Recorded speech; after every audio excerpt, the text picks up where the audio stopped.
Grandma, I am so hungry. He locked me in my room, and Mom will not wake up. My 8-year-old grandson calling from a number I did not recognize, voice shaking. Then I heard a car door slam. The line went dead. I had not seen him in 8 months. His mother stopped letting me visit. I drove through the dark, not knowing what I would find. When I got there, the house was pitch black. Nobody answered the door. So I picked up a rock from the garden, and I broke that window. What I found inside that house made my blood run cold, and what I had to do next would change our lives forever. My name is Helen Carter. I am 73 years old, and this is my story. We are creating a community of people who know that our best chapters can happen at any age. Now back to the story. The phone rang at 8:45 on a Tuesday. I was rinsing my dinner plate, the kitchen window showing my reflection against the dark outside. I live alone in a 2-bedroom house on Maple Avenue in a town most people have never heard of. The phone sat on the counter, the screen lighting up with a number I did not recognize. Something in my chest tightened before I even picked it up. "Hello, Grandma?" The voice was small, shaking. My hand gripped the counter. "Caleb, Grandma, I am so hungry." He was whispering like someone might hear. "Mom will not wake up, and he locked me in my room. Please, come get me, please." A sound in the background, a car door slamming. "I have to." The line went dead. I stood there with the phone pressed to my ear, listening to silence. My hands had started to shake. I pulled the phone away, looked at the number pressed call. It rang 4 times and went to a generic voicemail. I tried again. Same thing. Then I called Emily. Straight to voicemail, her voice chirpy and fake. "Hey, this is Emily. Leave a message." I hung up and called again and again, 5 times. Each one going to that same bright recorded voice, while my grandson was somewhere locked in a room, hungry and scared. I grabbed my keys from the hook by the door, my coat, my purse. My phone kept ringing Emily's number as I walked to the car, as I backed out of the driveway, as I turned onto the main road heading east. 50 minutes through dark roads. I had made this drive before, but not like this. Not with my hands shaking and my phone in the cup holder trying Emily's number over and over. Each call went straight to that bright voicemail message. The headlights cut through the night. My mind kept going back. 5 years ago, my son Jason died on Route 41, 4 miles from his house. A truck ran a red light. The officer who came to my door said he did not suffer. I do not know if that was true, but I thanked him anyway. Jason was 33. Caleb was 3. Frank, my husband, held it together for the funeral, shook hands, accepted casseroles, thanked people for coming. 4 weeks later, I found him in the garage, slumped over the workbench. Heart attack. The doctor said grief can do that. Put strain on the heart until something breaks. I buried my husband 6 weeks after I buried my son. Emily and I clung to each other after that. She would move into our house some weeks. Could not stand being in hers without Jason. Caleb would sleep in his father's old room, and I would make breakfast for the 3 of us. We did not talk much, just sat together. I thought we would always have that. Then 3 years ago, she met Travis at some bar in town. He seemed fine at first, polite enough when he came to pick her up. He had a job doing something with construction. Said he made decent money. Emily smiled more when she talked about him. I wanted her to be happy. She lost so much. The visits started spacing out. Every week became every other week. Then once a month, then she called and said they were moving. Travis had a better opportunity an hour away, and could I help them pack? I drove out and loaded boxes into a truck. Travis barely looked at me. Emily was jumpy, talking fast about their new place and how Caleb would love the backyard. Caleb sat on the porch steps quiet. He was 5 then. After they moved, I would call, and Emily would say they were busy settling in. Travis was working long hours. I could come visit in a few weeks. A few weeks turned into 2 months. When I finally drove out to Cedar Street unannounced, Emily answered the door in sweatpants, her hair unwashed. The house smelled like stale beer. She said Caleb was napping, and I should have called first. I saw him for 15 minutes. He looked smaller than I remembered. The last time I saw Caleb was 8 months ago. Emily had finally agreed to bring him to my house for Sunday dinner. She showed up an hour late without Travis, said he had to work. Caleb was too thin. His shirt hung off his shoulders and he barely touched his food. When Emily went to the bathroom, I pulled an old cell phone from my junk drawer, the one I had kept charged in case of emergencies. I knelt down next to Caleb in the hallway. "Listen to me, sweetheart. I am going to put this in your backpack. Okay? If you ever need me, if you are ever scared, or you need help, you call this number." I showed him the contact labeled Grandma. "You can charge it behind your dresser. Just plug it in when you are alone. Nobody needs to know." "Can you do that for me?" He nodded.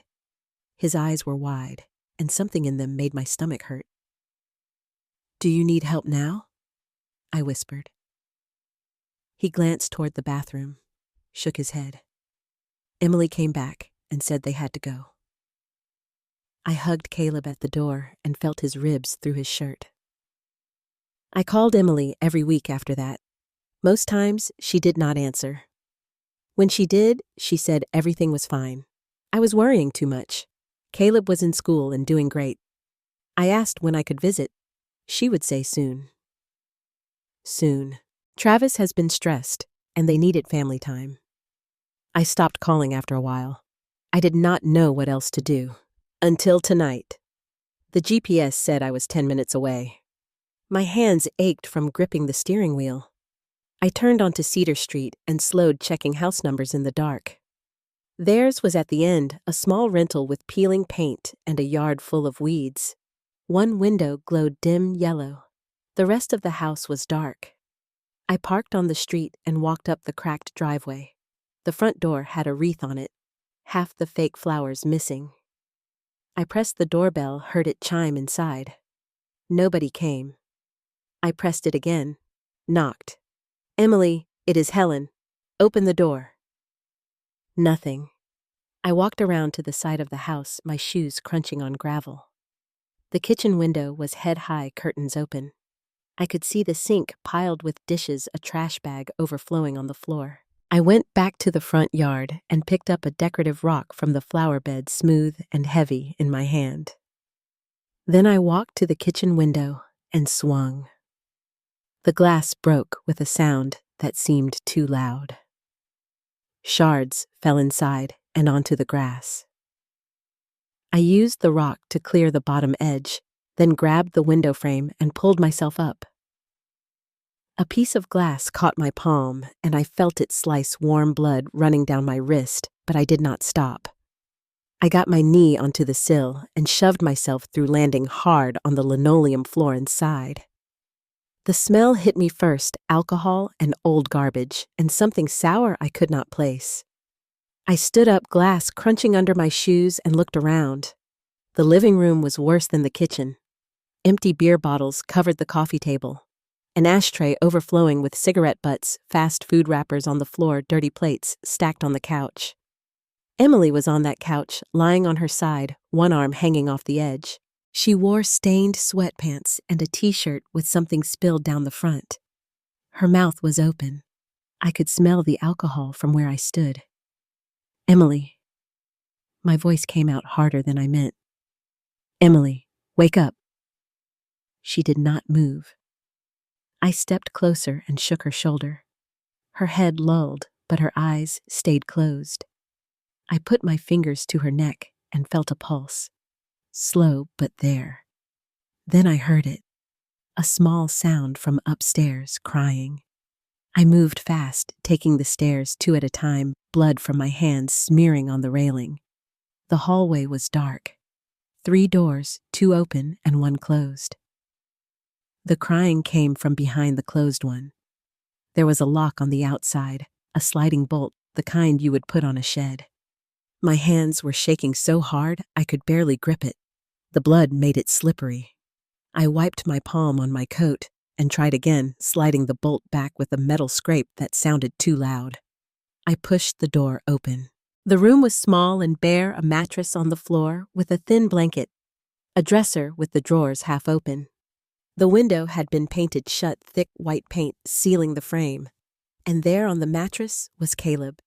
He looked up at me with eyes too big for his face. His cheeks were hollow. His hair hung greasy and too long. He wore pajamas that did not fit anymore, the pants stopping above his ankles. In his hand, he clutched a baseball cap, navy blue with a faded logo. Jason's cap from high school. "Grandma," he whispered. "You came." I crossed the room and dropped to my knees beside him. He fell into my arms, and I felt how light he was, how I could feel every bone in his back, how his whole body was shaking. "I have got you," I said into his hair. "I have got you now." He held on like he would never let go. He was so thin. I could see his ribs through the pajama shirt, each one pressing against the fabric. His collarbones stuck out sharp. His face looked hollow, cheeks sunken in a way that made him look older than 8. Dark circles ringed his eyes like bruises. The baseball cap in his hand was the only thing that looked right. Navy blue faded from years of washing with a logo I had seen on Jason 1,000 times. Caleb held it against his chest with both hands. "I knew you would not forget me," he said. I pulled him close and felt how light he was. When I lifted him, I could feel every bone in his back through his shirt.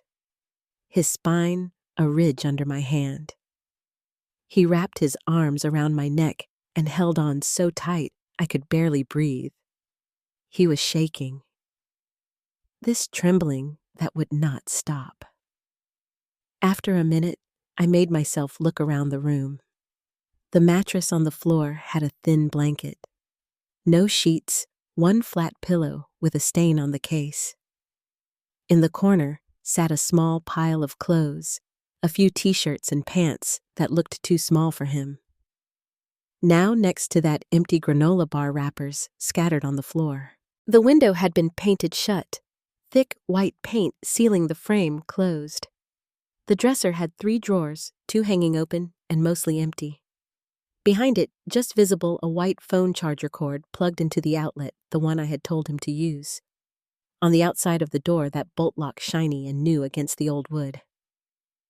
I looked down at Caleb. "Tell me what has been happening." He pulled back enough to see my face. His eyes were red. "Travis locks me in here every night. When he gets home from work, he puts me in and locks the door." "Every night?" "Yeah, and he does not let me out until morning. Sometimes he brings crackers or a sandwich first. Sometimes he forgets." His voice got smaller. "When he forgets, my stomach hurts real bad." "What about your mom?" "She sleeps all the time. She does not wake up when I yell for her." He wiped his nose with the back of his hand.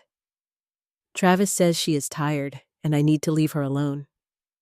"When did you stop going to school? I do not know." "A long time." "A long?" He looked down at this baseball cap. "Travis said I cannot go anymore because I talk too much and the teachers ask questions." I felt something cold settle in my chest. "How do you get food when he forgets to bring you any? Sometimes during the day before Travis comes home?" "I can get out.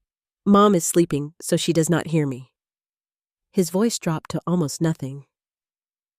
"Yesterday, I went downstairs and climbed out the kitchen window. There is a lady next door, and she was in her yard. She saw me and asked if I was hungry. She gave you food." He nodded. "A sandwich. I ate it really fast. She wanted to know if I was okay, and I got scared, so I ran back inside before Travis came home." "What is her name, Mrs. Green?" "She has a dog named Max." I stroked his hair back from his forehead. It was greasy. Needed washing. "You were brave to call me tonight." I was really scared. I heard Travis' truck and I had to hide the phone super fast. He touched the baseball cap. I held this and thought about Dad. I thought maybe you would come if I told you. I am here now and I am taking you with me. What if Travis says no? I stood up, keeping him on my hip. My back protested, but I did not care. He does not get a say. We made it to the hallway when I heard the front door bang open downstairs. What the hell? A man's voice slurred and angry. Who broke my damn window, Travis? I kept walking toward the stairs. Caleb's arms tightened around my neck. Travis appeared at the bottom swaying. He was a big man over 6 feet with a gut hanging over his belt.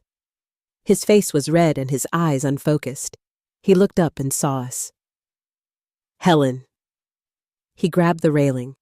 What are you doing in my house? I came down the stairs slowly, one hand on Caleb's back, the other on the railing. Blood from my cut palm left smears on the white paint. I am taking him with me. The hell you are. He started up toward us. You broke into my house. I am calling the cops. Good. I stepped past him on the stairs, turning sideways to keep Caleb away from him. I already am. You cannot just take him. His breath smelled like whiskey. Get out. I reached the bottom and walked into the living room. Emily was still on the couch, had not moved. Travis followed, stumbling over a beer bottle on the floor. I pulled my phone from my coat pocket and dialed 911. Put it on speaker. 911. What is your emergency? My name is Helen Carter. I am at 3012 Cedar Street. I need police and an ambulance. My grandson has been locked in a room and starved. His mother is unconscious from alcohol. Travis' face went white, then red. You cannot. There is also an intoxicated man here threatening me. Mom, are you in immediate danger? Not if he stays back. Units are on the way. Stay on the line. Travis took a step back, then slumped into the recliner. This is my house, he muttered. My house. Caleb buried his face in my neck. The sirens came fast. Red and blue lights flashed through the window car doors, slamming heavy footsteps. 2 officers came through the broken kitchen window, hands near their belts. The first one through was a woman. Dark hair, pulled back sharp eyes, scanning everything. I am Officer Reyes. Who called? I did. I nodded toward Travis in the chair. That is Travis Bolton. The woman on the couch is my daughter-in-law, Emily Turner. This is my grandson, Caleb. Officer Reyes came closer and looked at Caleb. Her expression stayed neutral, but something shifted in her eyes. Hi, Caleb. I am Megan. Caleb turned his face away. The second officer, younger with a nameplate reading Collins, moved toward Travis. Sir, stand up, please. Travis did not move. Sir. Travis stood slowly, hands up. I did not do anything. She broke in. Officer Reyes kept her attention on me. Mom, what happened? I told her. The phone call, the drive breaking the window. Finding Caleb locked in a room upstairs. The lock on the outside of his door, how light he was when I picked him up. While I talked, Officer Collins went upstairs. I heard his footsteps, the creak of the door, his radio crackling. Reyes, you need to see this. Officer Reyes touched my arm. Wait here. She went up, came back 2 minutes later with her jaw tight. Mr. Bolton, turn around. Hands behind your back. What I did not. You are under arrest for child endangerment. Paramedics arrived while Officer Collins was handcuffing Travis, 2 of them moving fast. The woman went to Emily on the couch, checking her pulse and lifting her eyelids. The man came to me. I am Brian. Can I check him out, buddy? Caleb looked at me. I nodded. Brian knelt down, and his face went carefully blank. He checked Caleb's pulse at his wrist, then his neck looked in his eyes with a small light asked gentle questions. When did you last eat something? Does your tummy hurt? Can you tell me your name? Caleb answered in whispers, still holding on to me with one hand. Brian looked up at me. He needs to go to the hospital right away. I am coming with him, of course. He glanced at his partner, who was already loading Emily onto a stretcher. We will transport them both. Officer Reyes came back while they were getting Emily into the ambulance. I am following you to the hospital. We will need your statement, and I am starting emergency protective custody paperwork. What does that mean? Caleb stays with you tonight, probably longer. She looked at Caleb, then back at me. You did the right thing, Mrs. Carter. In the ambulance, Caleb sat on my lap while Brian wrapped a blood pressure cuff around his thin arm. The lights inside were bright and sterile. Numbers blinked on a monitor. Grandma, I am here. Are we going to your house after yes? Can I stay there for real? I looked down at him, at this boy who was nothing but bones and fear, and a hope so fragile it hurt to see. You are safe now. I have got you, and I am not letting go. He leaned his head against my chest and closed his eyes. The ambulance pulled away, sirens starting, and I held my grandson and watched the house on Cedar Street disappear behind us. The hospital lights were too bright. They took Caleb into an examination room right away, a young doctor with tired eyes and steady hands. I stayed close while she worked Caleb's fingers gripping mine. She was gentle with him, asked him to stand on a scale, measured his height against a chart on the wall, looked in his ears and throat, listened to his chest with a stethoscope. Her face stayed calm, but I saw something change in her eyes when she pressed on his stomach and he winced. Does that hurt, sweetheart? Caleb nodded. She wrote something on her clipboard. When did you last have a meal? A real meal, not just snacks. He looked at me, then back at her. I do not remember this week. I do not think so. The doctor's pen stopped moving. She looked at me over Caleb's head, and her expression went hard. Mrs. Carter, could you step outside with me for a moment? I want Grandma to stay. Caleb said, his voice climbing. I am not going anywhere. I squeezed his hand. Just right outside the door. You will see me through the window. In the hallway, the doctor pulled her clipboard against her chest.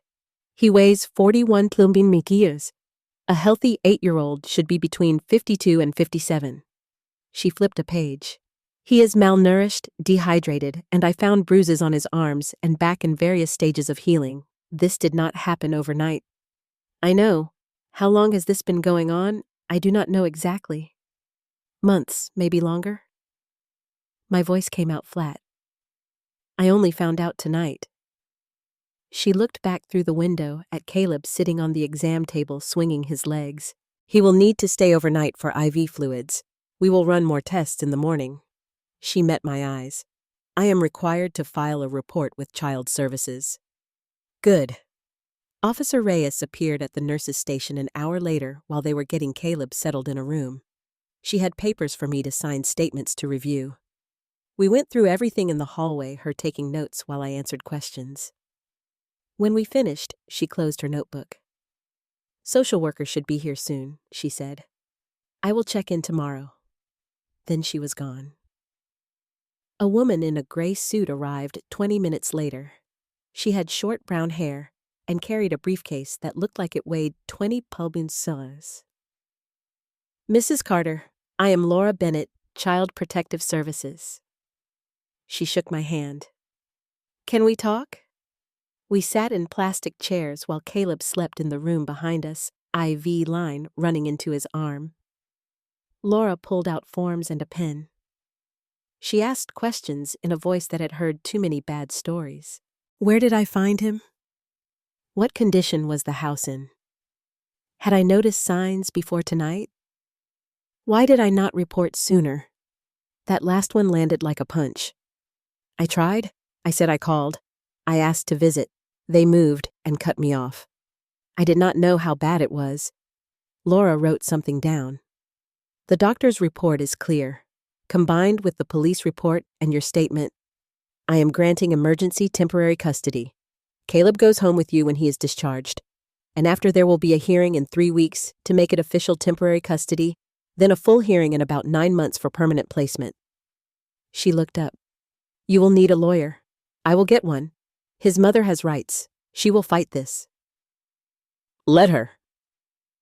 Laura's expression softened just slightly. He is lucky you came when you did. I did not feel lucky. I felt like I had failed him for 8 months. They released Caleb at dawn. The sky was turning gray over the parking lot as I buckled him into the car seat I had kept in my garage, the one from when he was little. He fell asleep before we reached the highway. The house on Maple Avenue looked the same as when I had left it. I carried Caleb inside and up the stairs to the guest room. Clean sheets, a blue quilt I had washed the day before, a lamp on the nightstand. I tucked him in, and he did not wake up.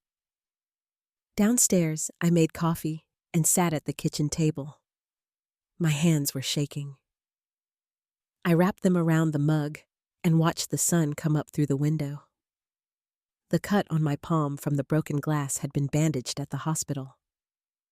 It throbbed now, but I barely noticed. I thought about Jason, about Frank, about all the ways I had lost people, and how close I had come to losing Caleb, too. The coffee went cold while I sat there. Caleb appeared in the doorway 3 hours later.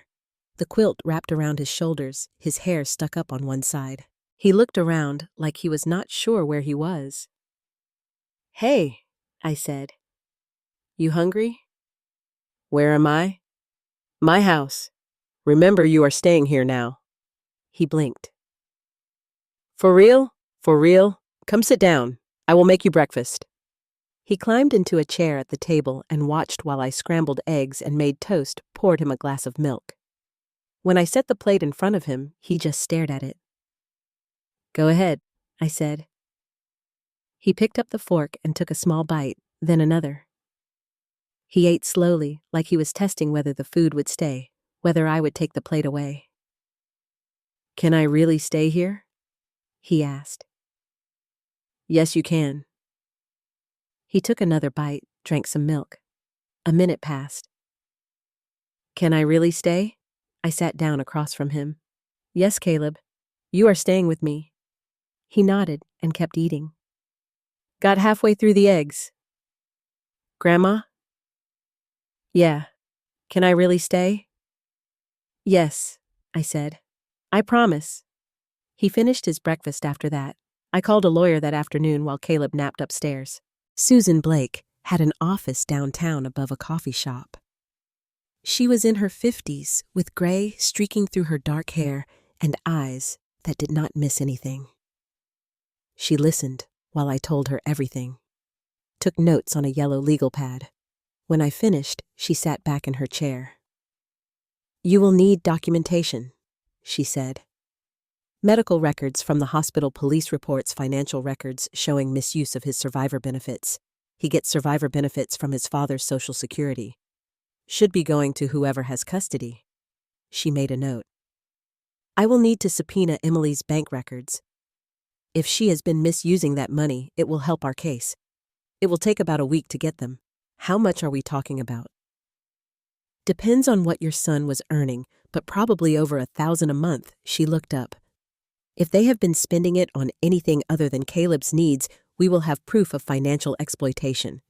Do what you need to do. The hearing is in 3 weeks. I will have everything ready. A week later, Susan called. The bank records came through. You need to see these. I went back to her office. She had printouts spread across her desk lines, highlighted in yellow. Caleb receives $1,350 a month in survivor benefits from his father's Social Security. She pointed to the deposits regular as clockwork. Now look at where the money is going. I looked. Liquor stores, bars, a tattoo parlor, cash, withdrawals at casinos, online sports betting, restaurant charges for $55, $65, and $85. Almost nothing at grocery stores. They were using his money, I said. Every cent of it, Susan tapped one line. This charge here, that is a truck payment. They used a dead man's Social Security benefits to pay for Travis' truck. My hands curled into fists on the desk. We will use this in court, she said, along with everything else. Over the next 10 days, Susan collected witness statements. The neighbor, Mrs. Green, told how she had seen Caleb climb out a window looking thin and scared, how she had given him a sandwich and asked if he was okay. His teacher, Mrs. Porter, provided records showing he had attended school irregularly for 6 months before stopping completely 3 months ago. She had noticed bruises on his arms, watched him lose weight, filed a report with CPS. Susan got a copy of that CPS report. A caseworker had called Emily, who said everything was fine. Caleb had the flu. He would be back in school soon. The caseworker marked it resolved and closed the file. Happens more than it should, Susan said, her voice tight. Caleb's pediatrician had not seen him in 16 months. No checkups, no vaccinations, no records at all. Emily called me 4 days after I brought Caleb home. She had been released from the hospital the day before. I was making dinner when my phone rang. Unknown number. Helen. Her voice was thick words sliding together. I need to talk to you. What do you want, Emily? I want my son back. You cannot just take him. You had no right to. I had every right. It was one bad night. I had a medical episode. I was sick. You were drunk. You have been drunk for months. That is not fair. You do not know what I have been dealing with. Losing Jason, trying to keep things together. You locked him in a room. Silence. You starved him, I said. You let Travis hurt him? Travis never hurt him. He was just trying to help. Caleb is difficult sometimes, and Travis was doing his best. He is 8 years old, and he weighed 41 pounds. I love my son. Then, you should have fed him. She started crying. I hung up. 3 weeks after that night at the hospital, I walked into the courthouse with Susan. She carried a briefcase in one hand and a folder thick with papers in the other. I had asked my neighbor Diane to watch Caleb for the morning. They will have a lawyer, Susan said, as we climbed the steps. Public defender, probably. They will try to make you look like you overreacted. Say you are too old to care for a child. Do not let them rattle you. I will not. The courtroom was smaller than I expected. Emily sat at a table with Travis and a young man in a cheap suit who looked barely out of law school. She wore a dress I had never seen before, and her hair was pulled back neat. Travis had on a button-down shirt. They both looked sober. Emily saw me, and her face crumpled. Travis stared straight ahead. The judge was a woman in her 60s with silver hair and reading glasses on a chain. Judge Elaine Brooks, according to the nameplate on her desk. She reviewed the file in front of her, then looked at all of us. This is a hearing for temporary custody of Caleb Turner, age 8. Mrs. Carter, you are petitioning for custody. Susan stood. Yes, Your Honor. On what grounds? Severe neglect and child endangerment. We have medical reports, police reports, witness statements, and financial records documenting misuse of the child's survivor benefits. The public defender stood. Your Honor, my clients admit they had a difficult period, but this is an overreaction by a grandmother who I have read the medical report, Judge Brooks said, cutting him off. The child weighed 41 pounds and showed signs of long-term malnutrition. That is not a difficult period. That is neglect. The public defender sat down. Judge Brooks looked at the papers in front of her for a long moment, flipped through pages, read something twice. Her jaw tightened. I am granting temporary custody to Mrs. Carter for 6 months pending a full custody hearing. Emily Turner will be allowed supervised visitation only contingent on passing drug and alcohol screening before each visit. Travis Bolton is barred from any contact with the child. Emily let out a sound like something breaking. Travis shoved his chair back and stood. This is garbage. She broke into our house. Mr. Bolton, sit down, or I will hold you in contempt. He grabbed his jacket and walked out. The door slammed behind him. Emily was crying, her lawyer trying to talk to her in a low voice. She looked across the room at me, and I saw hurt and anger mixed together in her eyes. Judge Brooks signed a document and handed it to the clerk. The full custody hearing is scheduled for 9 months from today. Mrs. Carter, the child remains in your custody until that time.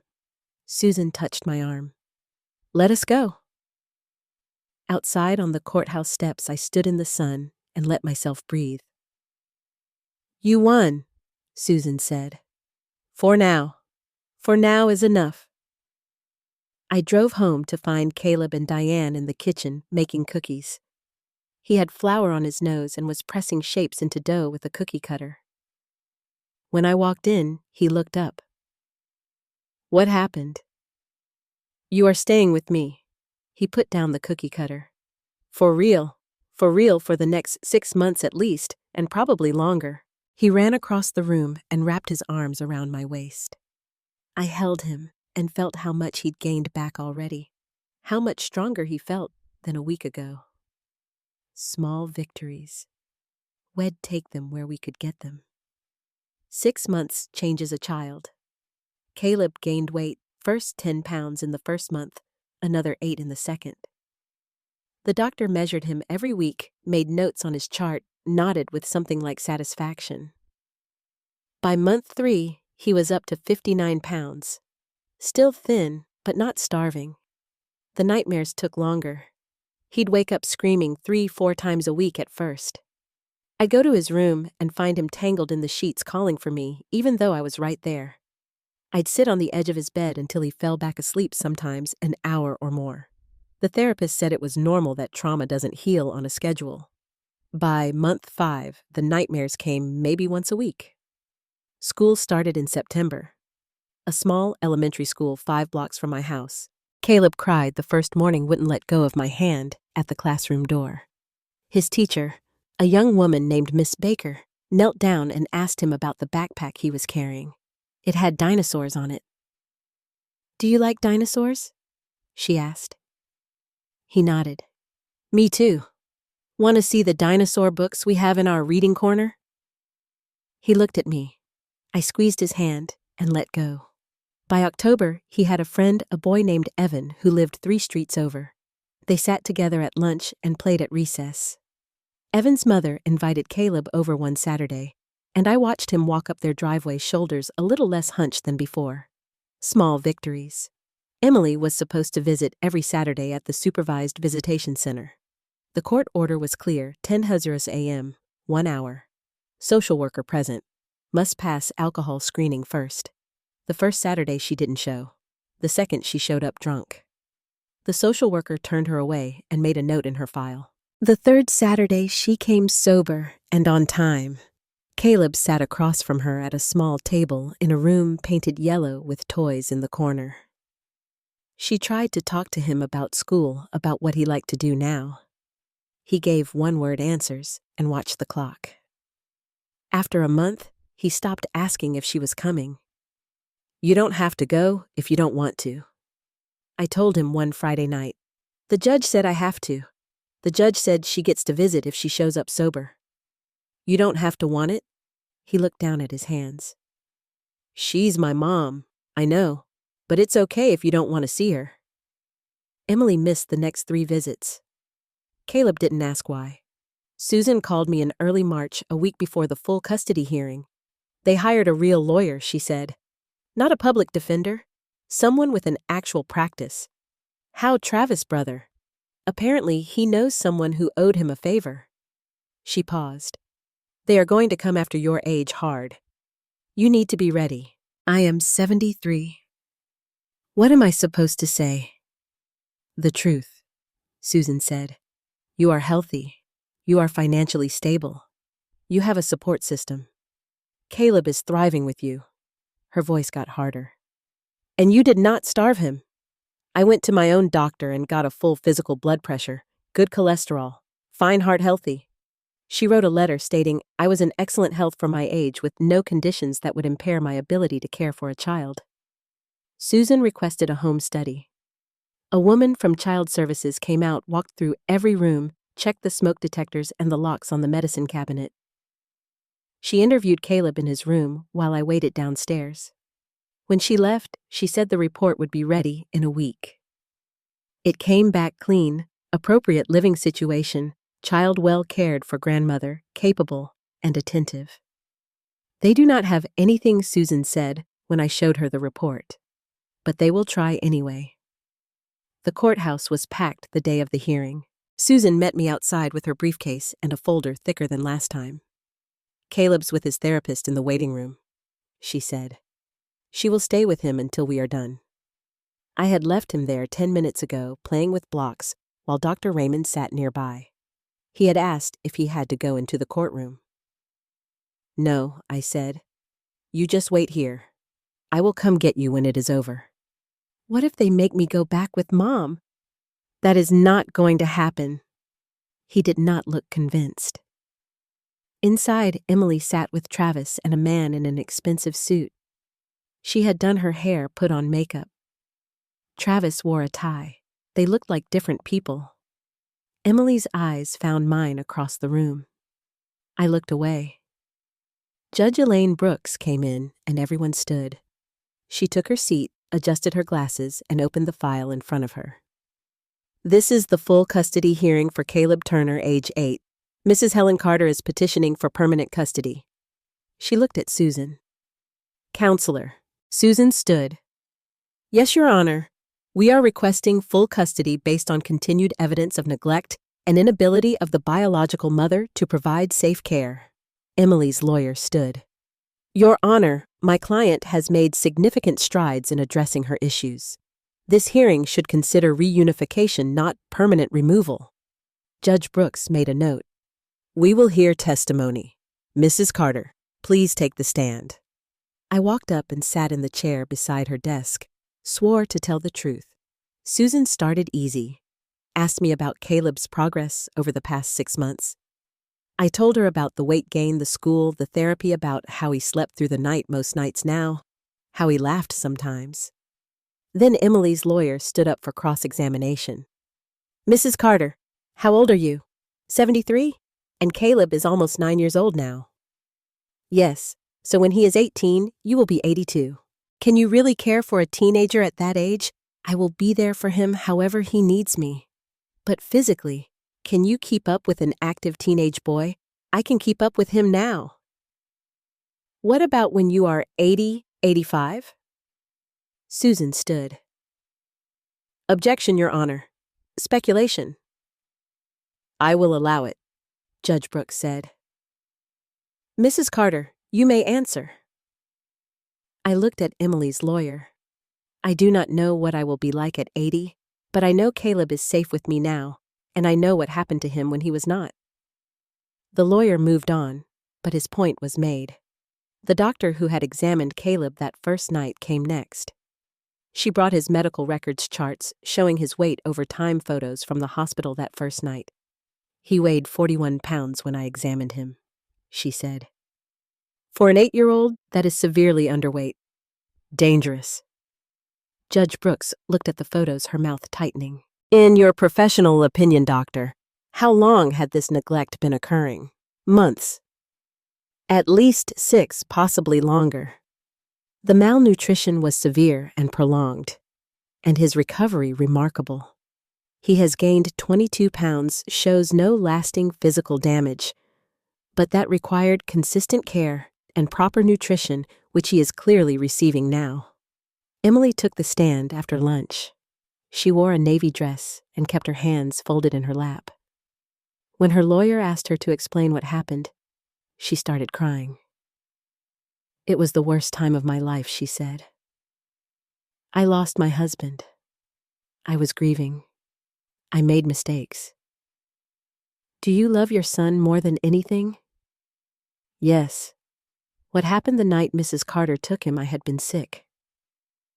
I took too much cold medicine and it made me drowsy. Travis was at work and I just fell asleep.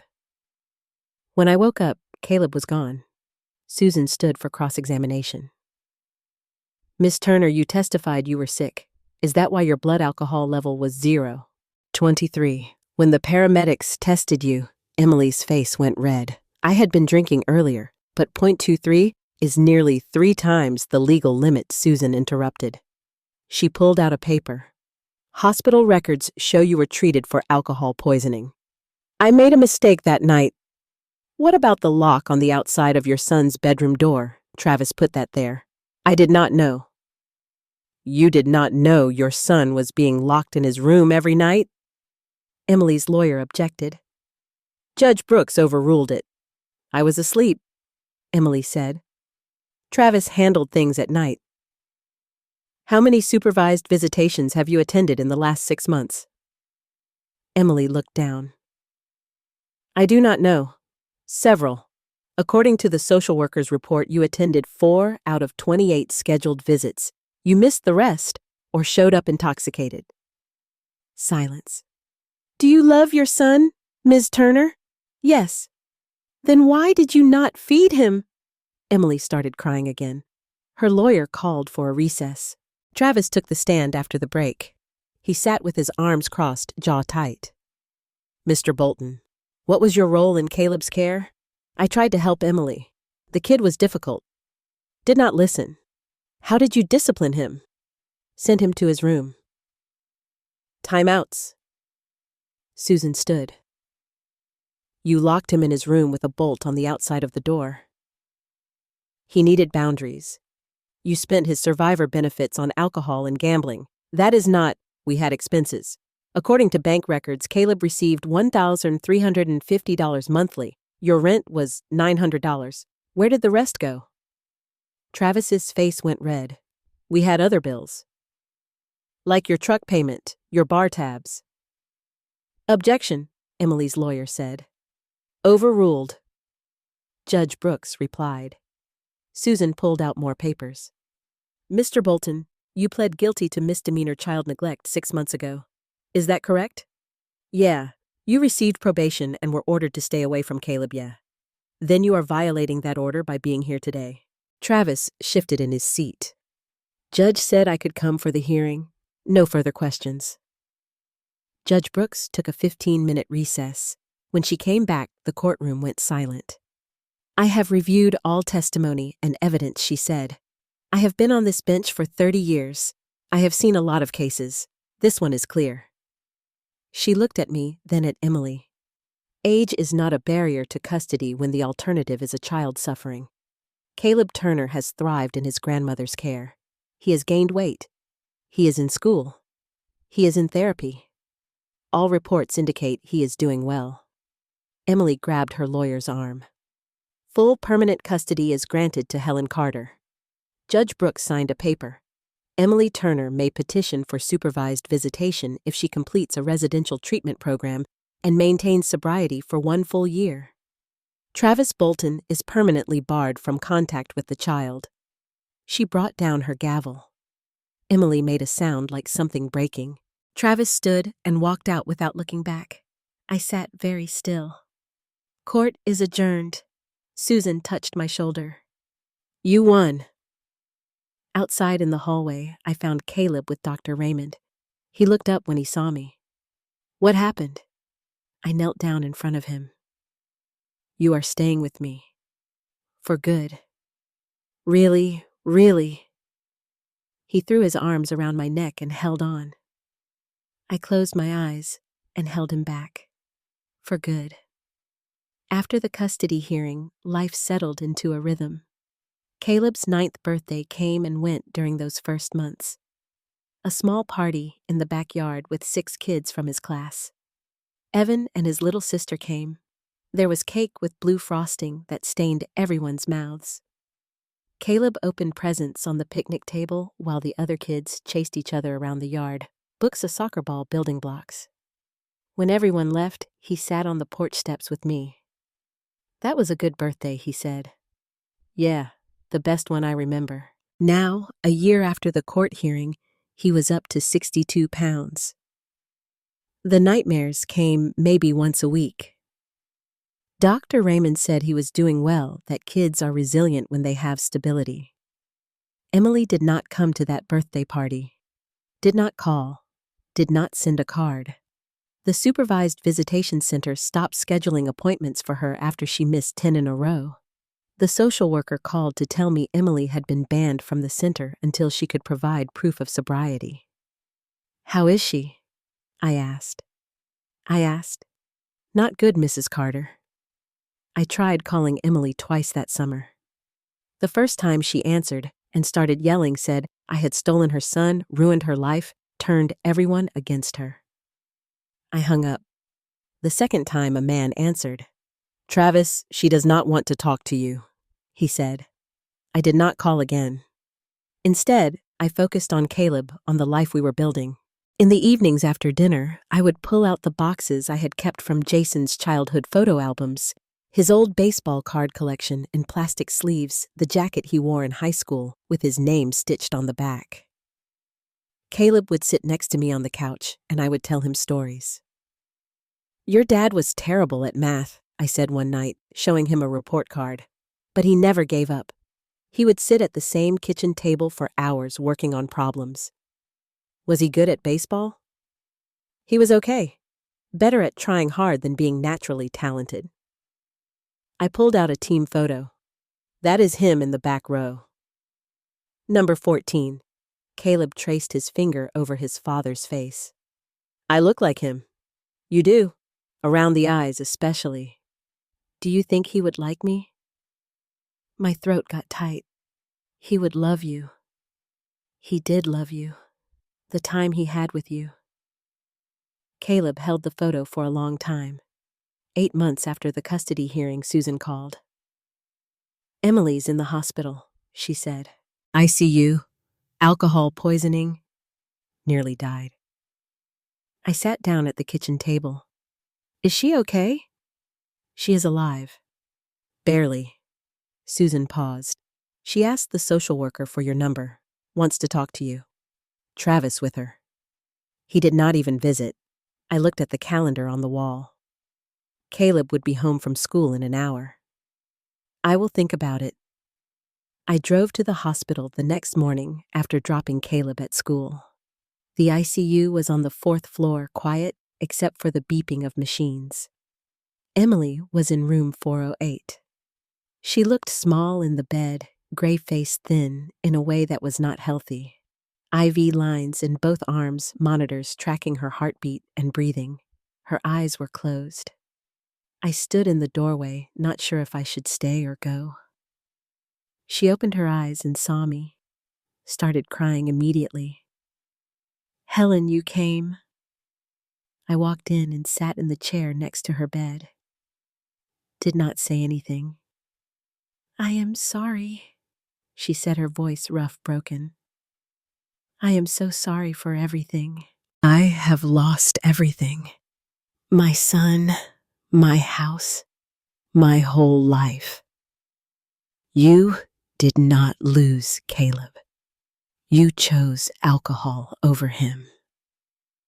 She flinched, but did not argue. "I know. Why did you want me here? Because you are the only person who came." Fresh tears ran down her face. "Travis is gone." My friends stopped calling. The hospital said I almost died, and I realized nobody would have cared. A doctor came in, checked Emily's chart. He wore scrubs and had a stethoscope around his neck. "Miss Turner, we need to talk about next steps," he said. He looked at me. "Are you family? Her former mother-in-law?" He nodded. "Miss Turner, your liver is failing. If you continue drinking, you will not survive another episode like this. I am recommending inpatient treatment. 90 days minimum." Emily looked at me, then back at the doctor. "What if I say no?" "Then you will be dead within a year." "Probably sooner." The room went quiet except for the beeping machines. Emily turned to me. "If I do this, if I really get sober, will you let me see Caleb again?" I met her eyes. "Prove it first. Not for me, for him. If I get better, if I really change, then we will see." But I am not promising anything. She nodded and closed her eyes. Okay. I will do the program.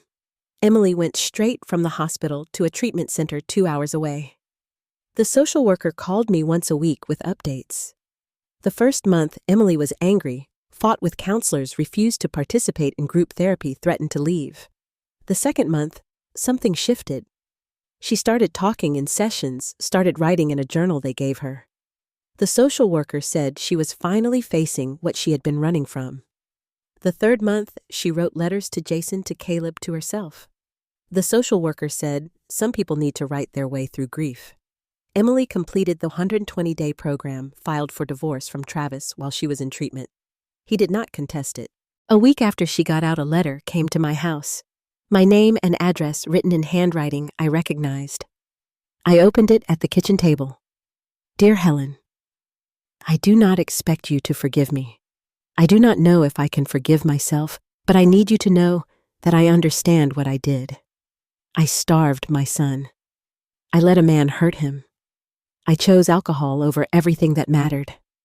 I cannot undo those years. I cannot give Caleb back the childhood I stole from him. All I can do is try to be better now. I am living in a sober house. I go to AA meetings every day. I have a job at a grocery store. It is not much, but it is honest work, and I am doing it sober. I know I have no right to ask anything from you. You saved Caleb when I failed him. You gave him the life I could not. I will never be able to thank you enough for that. If you ever think he might want to see me again, I will be here sober trying. I am sorry for everything, Emily. I read it 3 times, put it in a drawer. 6 months passed. The social worker called every month with updates. Emily is still sober, promoted to assistant manager at the grocery store, attending therapy, going to meetings, divorce finalized, living in her own apartment. Now she is doing the work the social worker said. Real change, not just talk. I thought about it for weeks, watched Caleb playing in the yard, listened to him laugh at dinner, saw how far he had come. Finally, I called the social worker back. 1 supervised visit, I said, just to see how it goes. I will set it up. I hung up and looked out the window at Caleb throwing a ball against the side of the house, catching it, throwing it again. We had come so far. Maybe Emily had too. We would find out. I told Caleb about the visit on a Saturday morning. He was 10 now, taller and stronger, but still small for his age. Your mom wants to see you, I said. She has been sober for over a year. He looked down at his cereal. Do I have to go? Not if you do not want to. Will I have to live with her again? No. You live here. This is your home always. He stirred his spoon through the milk. What if she is different? She is different, but you can decide if that matters. The visit was scheduled for the following Wednesday at the visitation center. A small room with a table and chairs, toys in the corner, nobody used anymore. The social worker sat by the door with her clipboard. Emily arrived 10 minutes early. I saw her through the window pacing in the parking lot. She wore jeans and a sweater, her hair pulled back. Clean, sober, nervous. When Caleb walked in, she stood up and her hands went to her mouth. Hi, sweetheart. He stayed by the door. Hi, you got so big. He did not answer. Emily sat back down, waited. Do you want to sit? He sat across from her, not next to her. I am sorry, she said, for everything. I know, sorry does not fix anything, but I need you to know I understand what I did. I hurt you, and I am trying to be better. Caleb picked at his thumbnail. How is school good? What is your favorite subject? Science. That is great. I was terrible at science. She tried to smile. Do you have friends? Yeah, Ethan and some other kids. The hour crawled by. Emily asked careful questions. Caleb gave short answers. When the social worker said time was up, Caleb stood immediately. Can I see you again? Emily asked. He looked at me. I nodded. If you want to. Okay, he said. In the car on the way home, he stared out the window. You okay? I asked. She seemed different. Yeah. Is she going to stay different? I do not know. At his next therapy session, Patel asked how it went. She looked different, Caleb said. She sounded different too, like she was really listening. How did that feel? Weird. I do not know if I should believe her. That is fair, Dr. Patel said. You do not have to trust her right away. The visits continued once a month, at first always supervised. Emily brought a book one time, asked if he liked to read, brought colored pencils, another time when he mentioned art class. She did not push, did not ask for hugs, or try to be more than she was allowed to be. By the 6th visit, Caleb laughed at something she said about a customer at the grocery store. It was quick gone in a second, but Emily's whole face changed when she heard it. A year into her sobriety, the social worker called Emily is doing well. I am recommending twice monthly visits. I agreed. Emily sent a card a week later. Just 3 words. Thank you, Helen. 6 months after that, Emily asked to meet me for coffee. Just the 2 of us. We sat at a table by the window. She ordered decaf hands wrapped around the cup. I wanted to thank you, she said, for giving me this chance, for saving Caleb. I did what needed to be done. Can you ever forgive me? I looked at her. Really looked. She had gained weight, healthy weight. Her eyes were clear. She looked tired, but not destroyed. I do not know, I said, but I see you trying. That matters. She nodded, tears slipping down her face. I cannot give him back the years I stole. Then keep trying. Caleb's 11th birthday was coming up. He mentioned it at breakfast one morning. Can Mom come to my party? Not just the supervised visit, the real party with my friends. I put down my coffee. Are you sure I want to try? I called Emily that night. She cried when I told her. The party was small 6 kids from school, Evan and Emily. She brought a baseball glove wrapped in blue paper. Your dad had one just like this, she said. When Caleb opened it, he looked at her, then at me. I nodded. Thanks, he said. Emily stayed for an hour, helped clean up, talked to Evan's parents about nothing important. When she left, Caleb walked her to her car. She hugged him. He hugged her back for the first time in 3 years. 18 months sober. Emily was promoted to assistant manager, moved into a bigger apartment, kept going to meetings. The social worker's report stayed positive. During visits now, she told Caleb stories about Jason, things I did not know. Moments from their marriage. He used to sing in the shower, she said. Terribly. But he did not care. Caleb smiled. Grandma says he was bad at math. The worst. I had to help him balance the checkbook. They were building something slow and careful but real. 3 years after that phone call in the dark, I made pot roast for dinner. Set the table for 3. Emily arrived at 6 carrying flowers. Caleb let her in. They had seen each other 2 days before, but he still seemed happy to see her. We sat down, the photo of Jason on the mantel behind us. I said grace. We ate. Emily talked about her job, about a regular customer who always bought exactly 12 items. Caleb showed us a school project about family trees. He had included both of us, Emily and me. Branches growing in different directions but connected. This is really good, Emily said, studying it. Miss Turner gave me an A. After dinner, Caleb went to his room to finish homework. Emily and I cleared the table. Thank you, she said quietly, for not giving up on Hymenaeus. I put the dishes in the sink. This is what family does. We find our way back. She nodded, wiping her eyes. Outside, The sun was setting over Maple Avenue. Caleb's bike lay in the yard where he had left it. A neighbor walked their dog past the house. Normal. Quiet. We were not healed completely. Maybe we never would be. But we were together, and we were trying. That was enough. So, that is my story. I would love to hear what you think. Do you believe Emily deserved a second chance with Caleb? Let me know in the comments and subscribe for more stories like mine.